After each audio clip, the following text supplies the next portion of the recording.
I want you to have the confidence to use this recipe in as many different variations as you want to.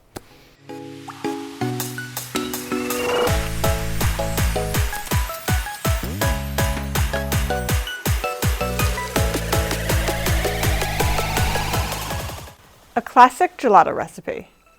If all went well, you just saw me eating and enjoying delicious vanilla bean gelato. But the truth is, that was future me.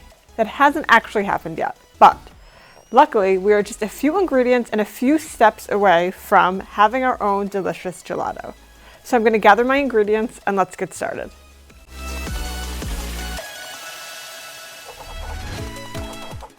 Here I have all of my ingredients, a heavy bottom saucepan, and a burner that I will be using to cook the milk and dissolve the sugar. The exact measurements are listed in the caption below, as well as a few different variations you can use using this ice cream base.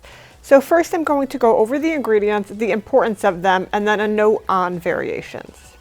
For starters, gelato is different than traditional American ice cream because it does not contain eggs.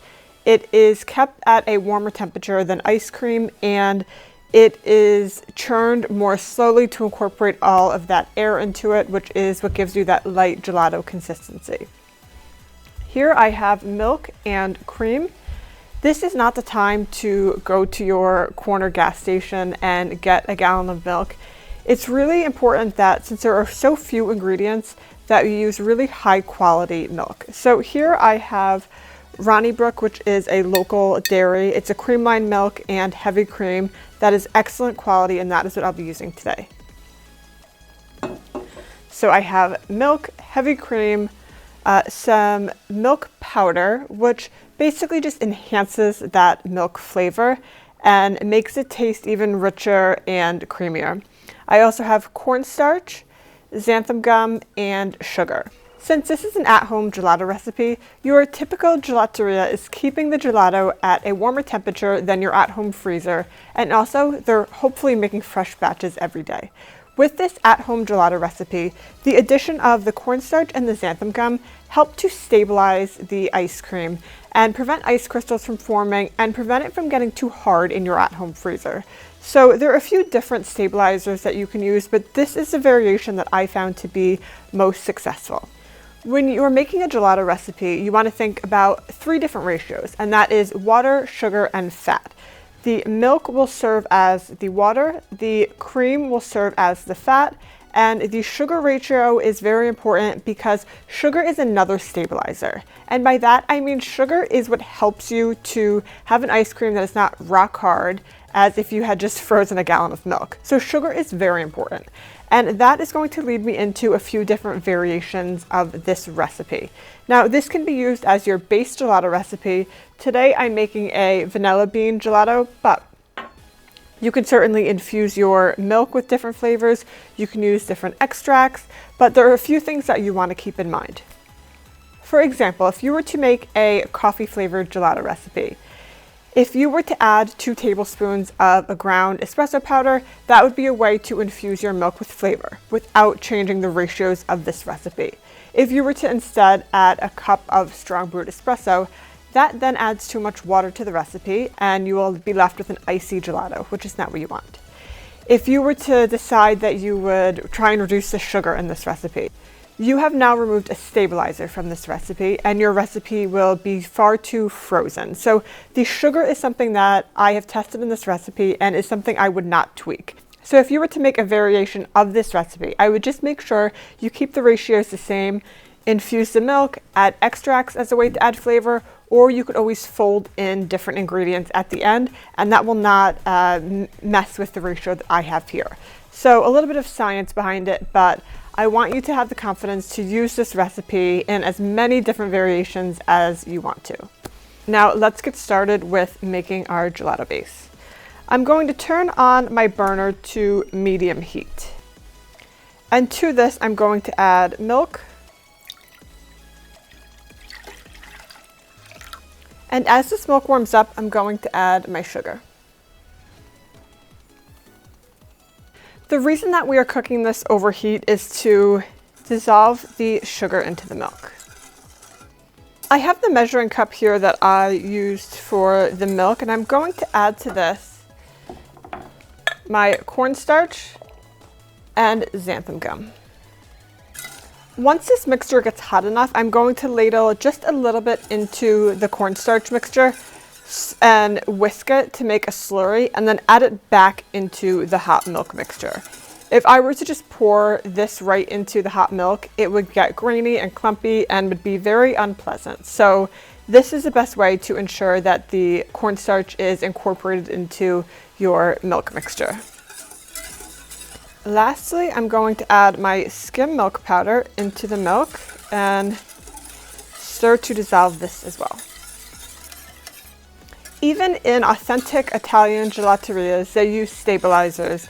And you can buy stabilizers online, but a lot of times they include some synthetic stabilizers or ingredients like carrageenan that I'm just not particularly fond of. And xanthan gum is a natural ingredient, and cornstarch is as well. So this is what I find to be the best tasting and most, I guess, natural way of stabilizing the gelato. This only takes a few minutes. You do not need it to boil by any means, and you certainly don't want to scald your milk, but just until it is warm enough to dissolve all of that sugar.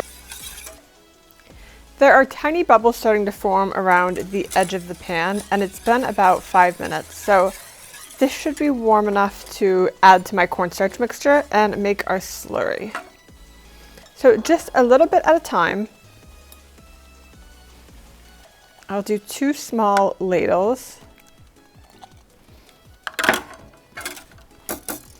And give this a whisk.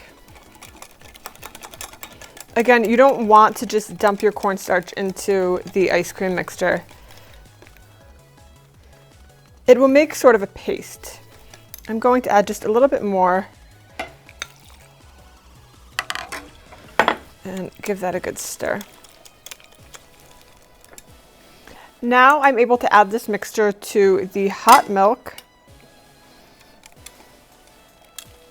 and continue to whisk to combine it.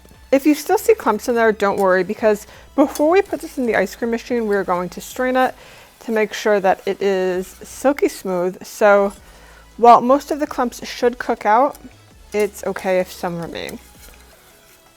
And once that cornstarch mixture dissolves, I'm going to turn the heat off and add our 2 remaining ingredients, which are heavy cream and vanilla bean paste.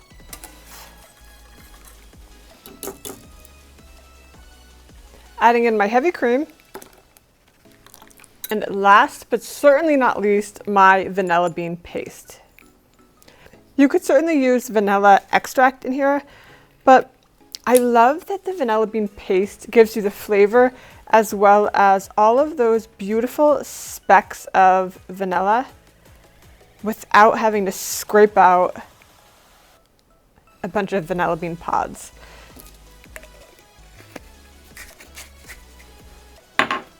And give this all a stir. And that is it. We've made our gelato base. Now I'm going to very carefully set this aside and pour the gelato mixture into a container that I'm going to refrigerate. If you've ever watched an episode of Chopped, you will see a chef running with a piping hot ice cream mixture to the ice cream machine, and voila, 10 minutes later they have ice cream. That may be the case with an industrial machine, but this is an at-home gelato recipe. So for this, it is crucial that your base is as cold as possible. If you've ever made at-home whipped cream, you probably know the difference between using a really cold heavy cream with utensils that have been in the freezer, a bowl that's been in the freezer, and how much easier it is to get a beautiful light heavy cream, or whipped cream rather. That is the case with this base. We want it to be as cold as possible so that it can hold air when we're churning it, and it will create the light, delicious gelato that you know and love. So it is imperative that this gets cold. I would refrigerate it at least 4 hours, or ideally overnight. Now I'm going to grab my ice cream machine and show you the other thing that you have to do in advance. This is an ice cream and gelato machine that I have used plenty of times and it is great. But again, a commercial gelato machine or ice cream machine has a compressor inside of it. Now this does not. So what you have to do is freeze the base of this for, again, at least 8 hours or overnight. I've had the base in the freezer for a few days already, but I'm going to put this back in the freezer while my base cools, and then once everything is fully chilled, we'll come back and finish our gelato. It has been about 5 hours and I'm going to get my gelato base out of the fridge and fire up the ice cream machine. Now I will link this ice cream machine in the bio. As I mentioned before, it does not have a compressor, so it requires a little bit of pre-planning with storing the base in the freezer, but otherwise it does not take up a lot of cabinet space or countertop space. So I love it and it works great for me. I actually do have another ice cream machine with a compressor.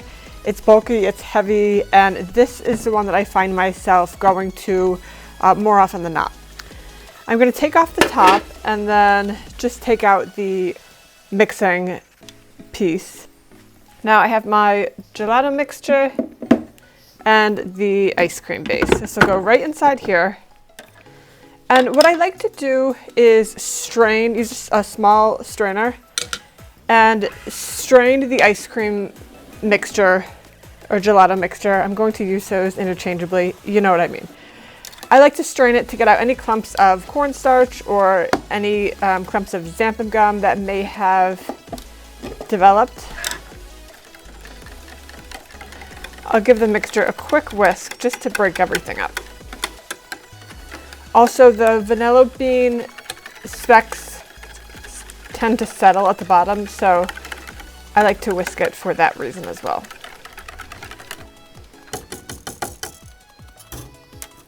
Okay, so now simply strain this mixture into the base. I'll add the mixing arm, the lid, and this actually has a gelato button on it. So I'll press the gelato button and let the machine do its work.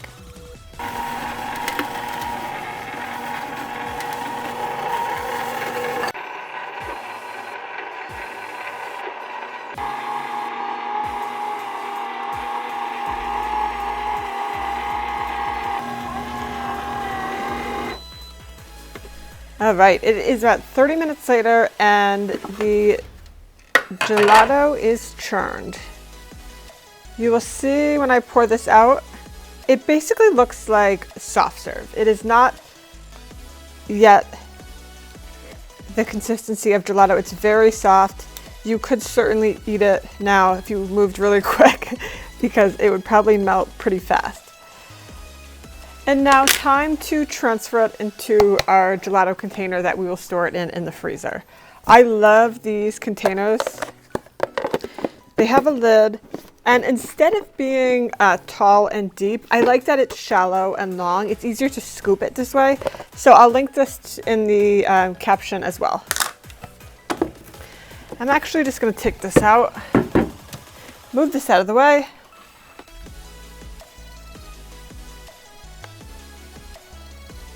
There's only one thing left to do, and that is pop this in the freezer for a few hours and let it firm up.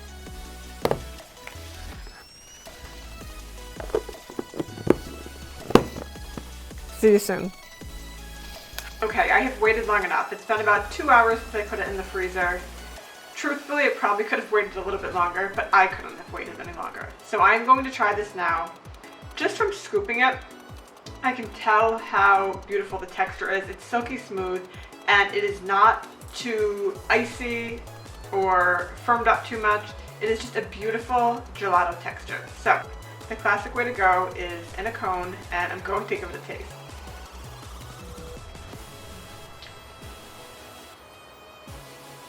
Delicious.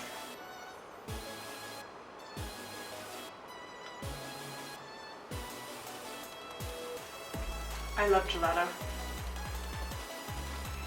It has such a creamy flavor from that milk powder that we added. It's basically just like milk flavor on steroids. It is absolutely delicious. Also perfect for someone who has an egg allergy or doesn't eat eggs. So this gelato recipe is going to be in your back pocket, and you're going to use it to impress all of your guests. You don't have to go to the freezer section of your grocery store anymore and get a tub of gelato. You can make it right at home with endless amounts of modifications and flavors. So I can't wait to see how you use this gelato recipe, and I hope you enjoy it as much as I do. Don't forget to hit that subscribe button so you never miss a future recipe.